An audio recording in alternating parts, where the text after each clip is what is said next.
Welcome to today's Veterans Day Assembly, and thank you for watching. The public speaking class is honored to be a part of such an important occasion. We're here to help honor our veterans for the sacrifices they have made. First, we would like to share a little history of Veterans Day. On October 8, 1954, Dwight D. Eisenhower issued the first Veterans Day Proclamation, which stated, "In order to ensure proper and widespread observance of this anniversary, all veteran organizations, and the entire community will wish to join hands in the common purpose." Before 1954, this holiday was called Armistice Day to honor the end of World War I.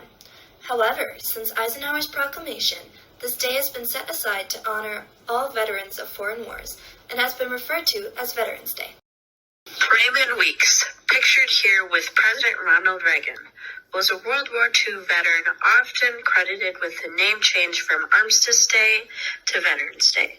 Every year he hosted a parade in his hometown of Birmingham, Alabama, to honor all veterans, not just those who served in the First World War. After the name was changed, Weeks was given a Presidential Citizenship Award for his effort. The date of November 11th was chosen to honor all veterans because it marks the end of World War I.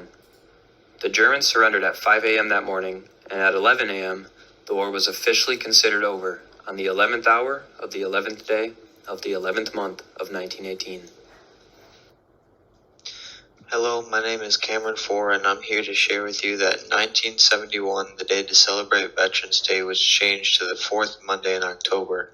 Then in 1978, Jimmy Carter changed it back to its original date of November 11th, the same date we recognize our Veterans Day today. This change was made to keep the integrity of Veterans Day. Every year, on November 11th, at 11 a.m., a wreath-laying ceremony takes place in Arlington National Cemetery, at the Tomb of the Unknown Soldier. Even though memorials like this take place many times in the Arlington Cemetery daily, the ceremony that takes place on Veterans Day is the most known and most celebrated. Every Veterans Day and Memorial Day, these wreath-laying ceremonies take place to mark the national observance of this day of recognition when the President lays the wreath down to honor our veterans. Since 1954, America has celebrated Veterans Day to honor our veterans who are working today and who have fallen while serving our country. However, other countries also celebrate Remembrance Day to acknowledge those who have served their countries. London holds a Remembrance Day parade to honor those who have lost their lives in combat. Like in America, at the Canadian Tomb of the Unknown Soldier, people leave letters and photos. Worldwide, on November 11th, at the 11th hour, a 1 to 2 minute moment of silence is held, and poppies are often planted and left at the graves of those who have fallen. Poppies have been associated with Veterans Day since its first observance as Armistice Day in 1919. While often seen in the U.S. around Veterans Day, red poppies have become a prominent part of what's become known as Remembrance Day in Canada, England, Australia, and many of the Commonwealth nations around the world. As Levi was saying, many countries hold 2 minutes of silence on Remembrance Day, with the first minute being to remember the millions who have died in combat, and the second minute to remember the living veterans and the loved ones left behind. From 1776 to 2012, over 50 million people have served in the United States military forces. As of 2020, there are 18.8 million veterans living in the United States. Of those, about 326,000 live in the state of Wisconsin. Women have been involved in the U.S. military for as long as we've had one. However, it wasn't until World War I that women got to go overseas. Over 12,000 of them served statewide, and over 200 Hello Girls or bilingual telephone operators were recruited by AT&T to serve overseas. After the Pearl Harbor attacks on December 7, 1941, women were again mobilized to the military. Today, over 2 million veterans are women. Memorial Day and Veterans Day are both national days of recognition for veterans, but each day of recognition is different. Memorial Day is a day where we remember the men and women who have died while serving our country, whereas Veterans Day is a day to celebrate all the men and women who have served our country in the past and the present, including all veterans who have passed, those who are serving and still living, and those who are currently serving. Today's ceremony is a time for all of us at Plymouth High School to recognize the efforts of our veterans, but there are other ways to show our appreciation for their services. Consider visiting with veterans and asking them about their experiences in the service. Perhaps visit with them at a local veterans post or at the local veterans hospital. Even writing a letter to those who are currently serving is very much appreciated. Another way to show our appreciation is to fly the American flag or donate to credible charities. To better understand the importance of Veterans Day, the students in the public speaking class were encouraged to ask our families about relatives and close friends who served or are serving in the military. Many of us heard stories we would have never known if we did not take the time to ask. Hello, my name is Cameron Schreiber, and I would like to honor my uncle Brian Koenig by sharing his story of service. Brian served in the Marines from 2001 to 2006, working as a flight equipment technician. In 2003, he was sent on an open-ended deployment overseas to the Pacific so he could serve in the Iraq War. He served on a ship for 9 months. They called it Operation Enduring Freedom. He was deployed again in 2006 to serve in Iwakuni, Japan, defending our allies from a Chinese and Russian intervention in what they called the Unit Deployment Program. He said, "I used the Marine Corps to catapult me into a new line of work, and I cherish my time I spent in the Marine Corps. Even though it wasn't the best of times, it gave me a lot of skills and knowledge and built a lot of friendships to help me in my work now in the program of defense. I would recommend this job to anyone interested. Thank you for serving, Uncle Brian." I would also like to honor my grandpa in his service in the Air Force. My grandpa is a proud veteran. Bill Koenig joined the Air Force in 1962. He started out at Truax Field in Madison. He shortly flew to San Antonio, Texas to begin training. After that, he went to work in aviation electronics. He returned to Truax Field, Madison. While he was there, President Kennedy got shot, and my grandpa was called to bomb the Russian ships in the Cuban Missile Crisis. However, the Russians quickly turned around. He says, "That was the closest to war I've come." He was shortly moved to the March Air Force Base in Riverside, California to work in the Apollo program. His time in service ended in 1966. At that time, if you didn't sign up to serve in the military, you were put in for random selection. If you were drafted randomly, you went to serve in the Vietnam War, where a lot of soldiers died. My grandpa is grateful that he volunteered to serve. Thank you for serving, Grandpa. My name is Kyle McAvoy. My grandfather, Larry Gentine, served in the U.S. Army from 1964 until 1971.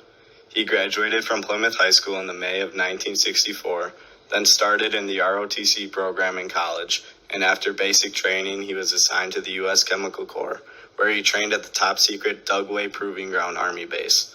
He was promoted to a first lieutenant and served in Vietnam from 1970 until 1971, where he earned 3 Bronze Stars. He returned home and raised his family and has been an amazing grandfather. Thank you for your service, Grandpa. My name is Guillermo Seifert. Today I'm going to talk about Stephen Seifert, my father. He was born November 4th, 1966 in Port Washington.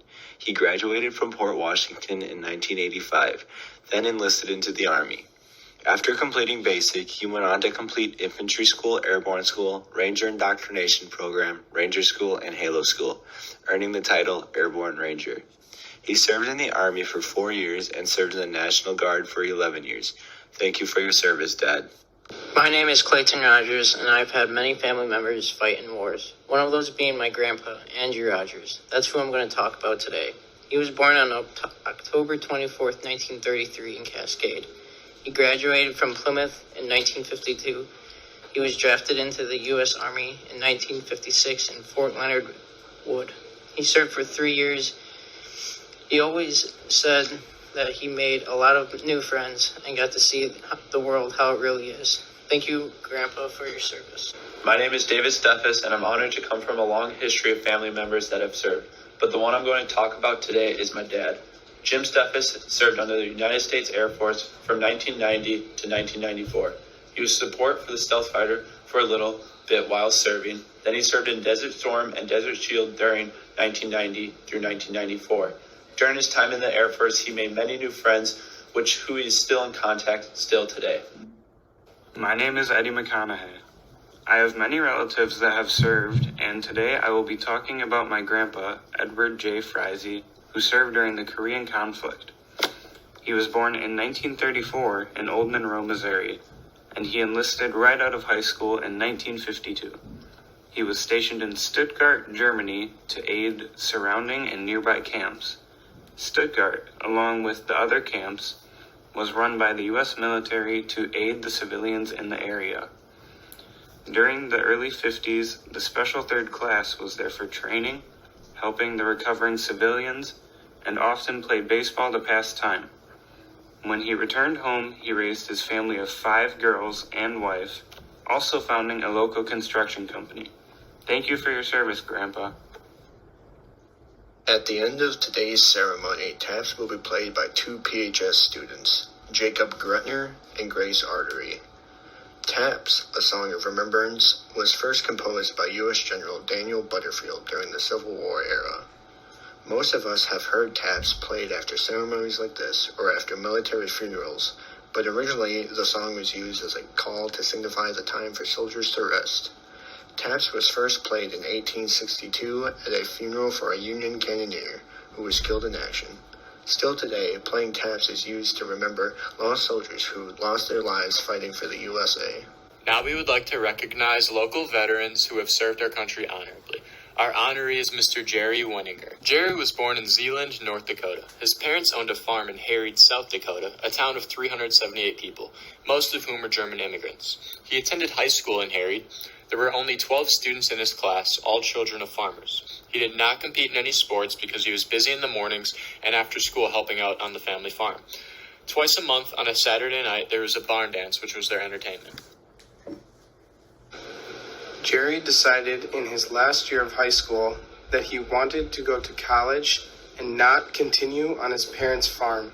So he enrolled in the School of Mines in Rapid City, South Dakota, where he studied accounting. After getting his associate's degree in accounting, he worked at Eddie's Bakery as an accountant, where he says he really liked his work and his coworkers. One day, Jerry's parents called him and told him that they had received a letter from the federal government. Jerry had been drafted. He was 20 years old, and Jerry said that he was upset about being drafted because he had a job that he really enjoyed. He then attended basic training. Jerry said that most of the young soldiers complained that boot camp was too hard, but Jerry had no problem whatsoever. He says that because of years of working on the family farm, his body was used to the hard work. He was promoted fast and really enjoyed the military. Unfortunately, Jerry's pictures from this time were lost when he moved to Germany, so most of the pictures you see today aren't actually from Jerry. Jerry was stationed overseas in Berlin, Germany. He had to drive into a small part of East Germany to get to Berlin. He said the Berlin Wall was incredible, dividing people from one part of the town to the other. He spent 2 years there before heading back to the U.S. Jerry said it was always difficult being away from his family. He thought he would only serve in the military for 2 years after being drafted, but because of the Vietnam War, this was extended to 7 years. Jerry said life was good as he was stationed in Fort Hood, Texas. While he was living there, he was notified that he would be going to Vietnam. At that time, North and South Vietnam were at war, and the reports were not very good. He arrived in Vietnam in 1969 and was assigned to the F Company 75th Infantry Rangers. Where there, Jerry was not able to contact his family much. He told us that one phone call from Vietnam cost him $102. As a platoon sergeant, Jerry was in charge of the Longshore Patrol, meaning that he had collected information from behind enemy lines. He needed to know the enemy's plans and what they were doing. His platoon was not allowed to smoke or speak loudly to avoid being heard or smelled. He said his mission was very intense and that his time in the military stayed with him and has had many effects. The mission lasted 7 days with no shower or clean water. If they made it back to the station, they would have a 4-day rest period before heading into the next combat mission. Jerry's platoon had 23 well-trained U.S. Army soldiers. For 1 year, they never lost a single soldier. Jerry received the Bronze Star and Army Commendation Medal for his accomplishments in Vietnam. After Jerry left Vietnam, he was able to go to Ansbach, Germany, where he met his wife Ingrid. He spent 2 years there with the 24th Infantry Division as a first sergeant. He was stationed at the headquarters in Hindenburg Kaserne. After 21 years in the military, Jerry decided to retire and come back to the U.S., where he then worked for the federal government as a GS-9. When Jerry left the military, he was a sergeant first class. Jerry and his wife had 4 children, 3 boys and 1 girl. They were very active in volunteer work for school events, Boy Scouts, baseball, and church events. All 3 of Jerry's sons served in the military. The oldest son retired as a lieutenant colonel. The middle son got out after 4 years as a lieutenant, and the youngest is also retired from the military as a doctor of orthopedics, practicing in the VA hospital. Jerry joined the VFW and marched up the ranks from district commander to state junior vice commander, senior vice commander, and eventually VFW state commander of Wisconsin. Jerry's motto was "Committed to those we serve." Jerry is a proud member of the VFW Post 5612 in Plymouth. Thank you for all your sacrifices and service to our country, Mr. Wenninger. Today, we would also like to recognize the members of Plymouth's VFW Post 5612 Color Guard. Ronald Adamczewski, Alan Arndt, Jonathan Arndt, Larry Buchholz, Tammy Dassow, Mark Degner, and Dan DeLorme. Mark DeWitz, Jerry First, Keith Hawk, Jake Henschel, Jim Keller, Jerry Coney, and Kenan Lau. Dave Macheras, Dylan McGaw, Harlan Meredith, Dave Needfelt, Tom Richards, Mark Schuler, Gary Wetstein, Mark Zimmerman.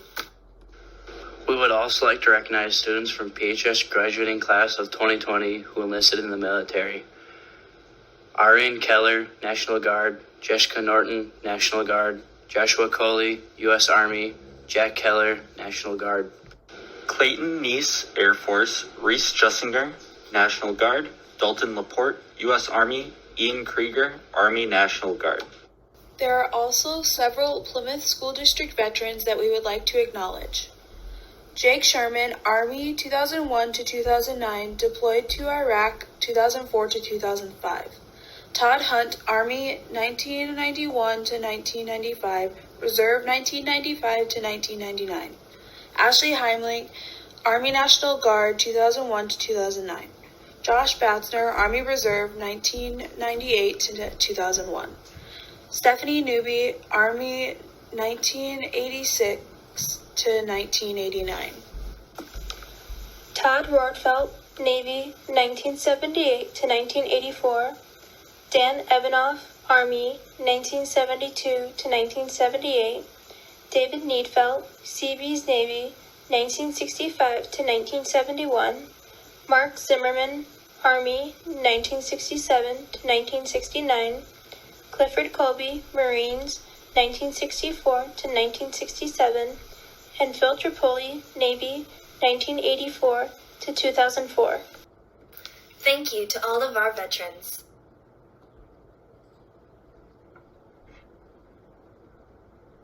Squad, stand up, port arms, load,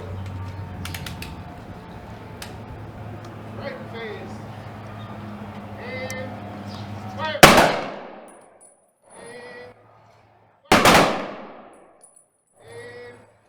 fire, reset arms, bugler sound taps.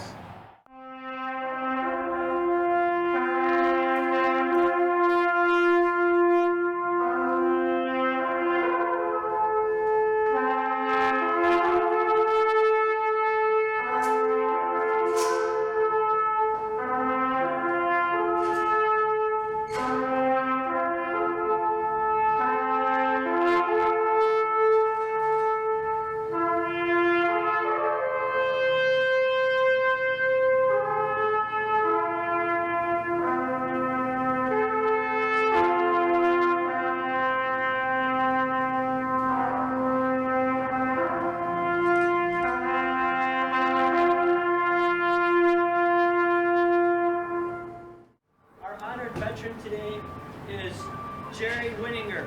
Thank you for your service. Plymouth is proud to have you. Thank you. Proud to be here.